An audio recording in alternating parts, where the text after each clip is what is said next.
Exercise impacts blood sugar levels. It is a fact.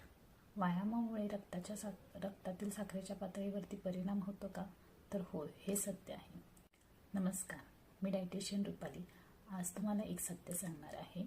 व्यायामामुळे रक्तातील साखरेच्या पातळीवरती कसा परिणाम होतो ते आज आपण बघणार आहे. फिजिकल ॲक्टिव्हिटी स्नायूंना म्हणजे मसल्सना ऊर्जेसाठी जे काही ग्लुकोज आहे ते वापरण्यास मदत करते. त्यामुळे काय होते, रक्तातील जी साखरेची पातळी कमी करण्यामध्ये मदत होते. नियमित व्यायामामुळे इन्सुलिनची जी सेन्सिटिव्हिटी आहे ती वाढते. ज्यामुळे डायबिटीसचे मॅनेजमेंट करणे सोपे होते. सुरक्षित राहण्यासाठी व्यायामापूर्वी आणि व्यायामानंतर तुमची ब्लड शुगर लेवल्स तुम्ही मॉनिटर करा. तुमच्या ब्लड शुगर लेवल्स तुम्हाला मॅनेज करायचे असेल तर व्यायाम हाच त्याच्यासाठी पर्याय आहे.